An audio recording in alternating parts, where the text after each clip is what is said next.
You're welcome to this channel once again. My name is Akinwale. I will be speaking this day on auditing competence in management system audits, auditing competence in management system audits.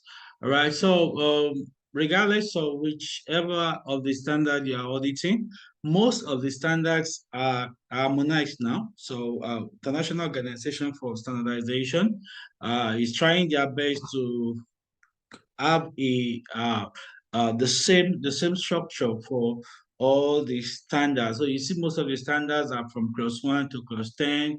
Class 1 deals with class 2 deals with basically the normative reference. Class 3 is terms and definitions. Then, of course, from there, we will start moving to the implementable clauses, which is from class 4 to class 10. Okay, so for most of the management systems, if we look at it, competence basically, you will find competence in class 7.2. All right, you can check your standards: 27,001, 22301, 20,000. All right, 9,001, and the rest of them. Most of them have the same athlete. So you will find competence in clause 7.2. So a little review of what the standard actually says. The requirements, the organization shall, all right, see that verb shall.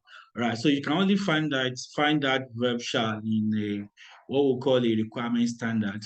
So you have a requirement standard and you have a guidance standard. So the guidance standards are meant to support the implementation of the requirement standard. So you have 27,001 as a requirement standard, you have 27,002, 27,003, 27,004, 27,005 as guidance and so on to guide the implementers on how to implement in 7,001. Okay, so you have ISO 22301 for BCMS as a requirement standard.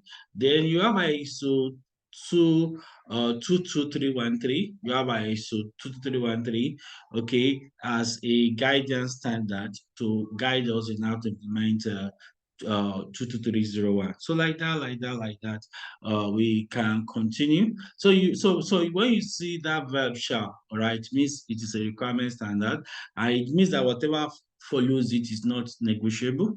All right, so the implementers must implement it, and auditors must ensure that the implementers have implemented that requirement. So, A, determine the necessary competence of persons doing work under his control that affects his information security performance. So that's talking about what HR people call training needs analysis.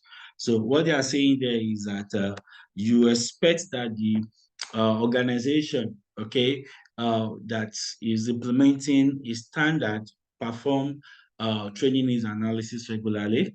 Then B, ensure that these persons are competent on the basis of appropriate education, training, or experience. So you have to be able to look at the curriculum vitae of the people that are involved in such work, all right, to determine whether they have the right education, they have the right training, they have the right experience. Okay, see, where applicable, take actions to acquire the necessary competence and evaluate the effectiveness of the actions taken. So it's not enough to say we have come for training.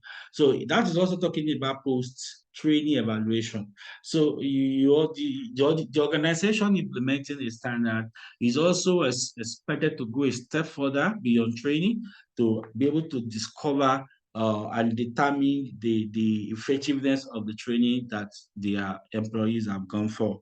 Then D, retain appropriate documented information as evidence of competence. Like we normally say in audits, if it is not documented, it's not done. All right. So you can't say we have done 27,001 lead implementer training. I'm asking for the evidence. So you can see clearly what the standard says in this 7.2D, that there must be a documentary evidence. So it's a mandatory documentation, all right, of the standard, that you need to provide documentary evidence that people were trained. Okay, so that 7.2 has a note, okay? Applicable actions can include, so they are giving us guidance on implementation. All right, of course, if you want to have more details on how to implement 7.2, you have to look at ISO 27003. All right, so applicable actions can include, for example, the provision of training tool, the mentoring of, the reassignment of current employees, or the hiring or contracting of competent persons. So that's like a little instruction on how to meet the requirement of clause 7.2.